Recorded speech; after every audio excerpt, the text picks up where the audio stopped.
Alright guys, and welcome back to the channel. So today is obviously going to be my F1 race takeaway video on the most recent Grand Prix that happened in Portugal. And yeah, I mean, quite frankly, there really isn't that much to talk about. I'll get into that a little bit later in the video. But yeah, race takeaway time. Let's get started.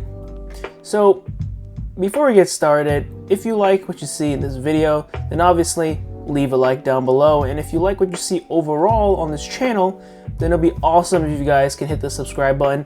You know, any amount of likes or subscriptions really helps, especially for you know, a small channel like mine's.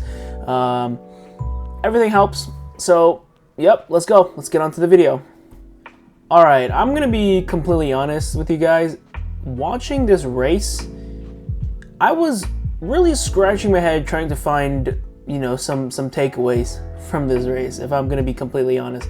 This race was very reminiscent of last year, where it was really like the status quo of Hamilton in the lead, Verstappen in second, and Bottas in third. It felt very reminiscent of last year. It, quite frankly, at least for me, it really wasn't that interesting of a race. And so there really wasn't much to take away. You know, I really struggled to find some things to take away. Obviously, some people, you know, they took a lot away from the race because everybody sees the race in a different way. So, you know, some people or you know, might have a lot of takeaways, which is completely fine. But I kind of struggled to really think of much takeaways from this, you know, the third race of the year. But I did end up coming up with 3 takeaways, and yeah, I'm going to share with you guys. Let's get started. So my first takeaway is probably going to be, you know, what is happening with Aston Martin, right? Because last season as Racing Point, they were pretty good. They easily could have gotten third place. They just got edged out by McLaren. So honestly, for all intents and purposes, Racing Point could have gone third place. And so coming into this year, you would think, okay, they're, you know, changing their brand, Aston Martin. They're going to be able to put up some good work, but they're sitting near the bottom half of the table, the standings, I mean, and they don't look very good. I mean, I don't know what it is. You know, I had quite high hopes for Seb and Stroll, but both of them, especially I think Seb looks kind of meh. Stroll kind of just looks meh, and the car looks meh.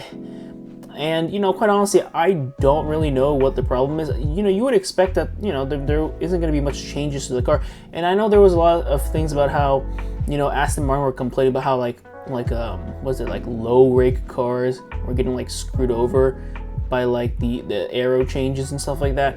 But I mean, look, I'm no F1 expert and I'm no F1 mechanic, and I don't know all the, you know, the physics and everything behind all of this. But I mean, you see other teams, they didn't get too hampered by it. At least it doesn't appear like they do. But Aston Martin seems like they really got hampered by it, and you know, it is quite disappointing. You know, I think in my preseason predictions, I had them pretty high. I think if not third, then at least like fourth or something.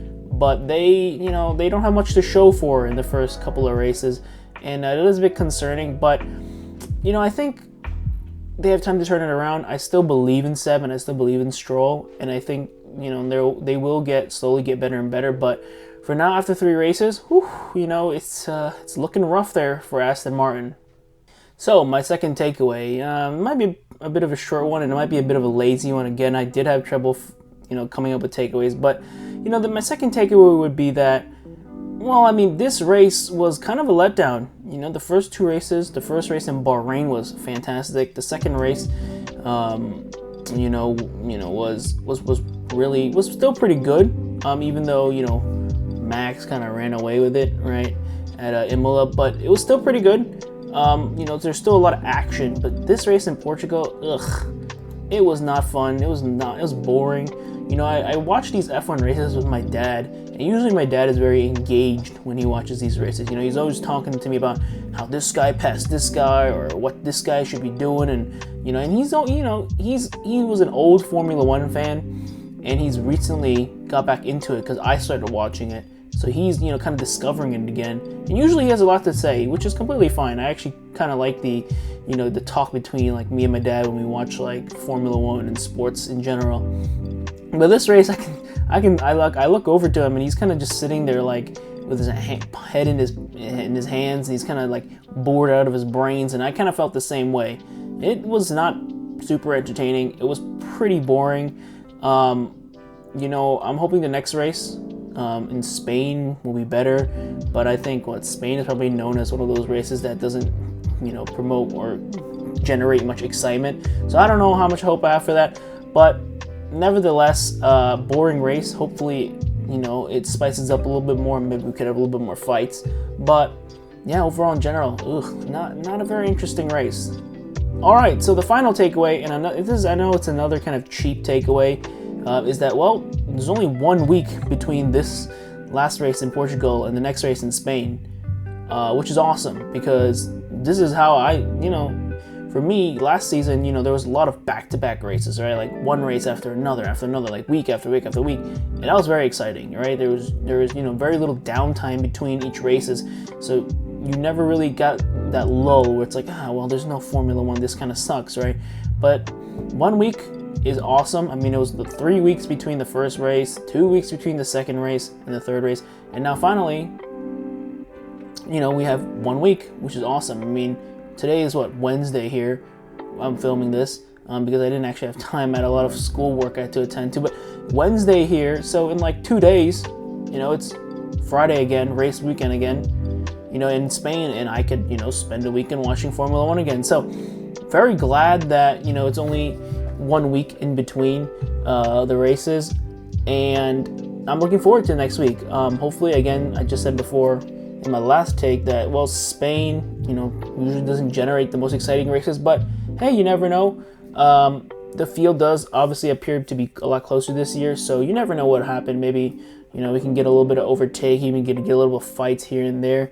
But yeah, the best thing is there's only 1 week wait, and at least for now, from when I'm recording, there's only like 2-3 days, so it's even better. So yeah, that's my third takeaway.